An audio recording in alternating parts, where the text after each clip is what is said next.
Bonjour à tous, bienvenue sur ma chaîne, je suis Dr Audrey Moncam-Mouton et nous allons continuer sur l'endométriose aujourd'hui avec notre très cher invité Dr Mwadje. Une fois de plus, merci à toi. Alors aujourd'hui, nous allons parler très exactement du diagnostic et du traitement de l'endométriose. Qu'en est-il exactement? Dr Mwadje, à toi la parole.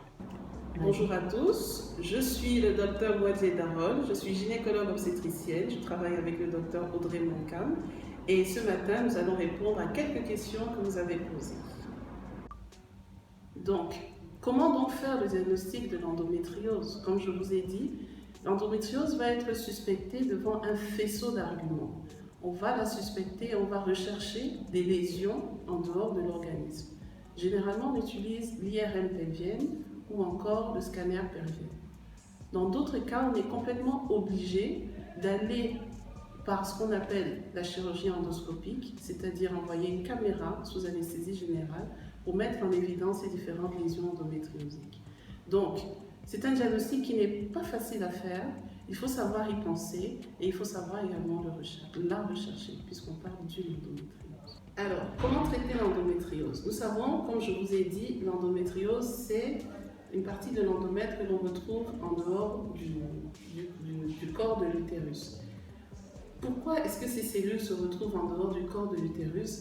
Encore une fois, l'endométriose, c'est la pathologie des questions. On n'a que des hypothèses, mais on n'a pas de certitude. Cependant, le rôle génétique n'a pas vraiment été mis en évidence. Ce n'est pas forcément quelque chose d'héréditaire ou quelque chose de génétique. Est-ce que l'endométriose disparaît à la ménopause? Oui, parce que ces cellules de l'endomètre sont sous l'influence des hormones. À la ménopause, il n'y a plus d'hormones, donc forcément, ces cellules vont être au repos et ne plus donner de manifestation à la femme. Comment donc la traiter? Je vous ai dit, on ne connaît pas forcément la cause. Les manifestations sont diverses et variées. Donc, le traitement, si on ne connaît pas la cause exacte, est difficile à faire. Ce qu'on fait, c'est qu'on traite les manifestations de l'endométriose. Donc, une personne qui a, par exemple, des saignements abondants, on va donner un traitement pour diminuer ces saignements. Celles qui ont des douleurs, on va donner des antalgiques pour les douleurs. Ou dans certains cas excessifs, comme je vous ai dit tantôt, à la ménopause, les lésions regressent.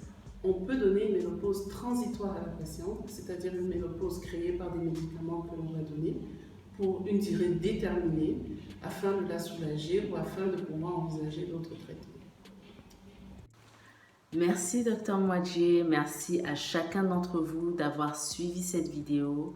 J'espère que vous avez apprécié, que vous avez surtout été édifiés. Si tel est le cas, likez, commentez, partagez. Et on se dit à très vite. N'hésitez pas aussi à vous abonner sur nos chaînes Facebook, YouTube, Instagram. Ok, restez connectés, gardez vos cœurs plus que toute autre chose. Et on se dit à très vite.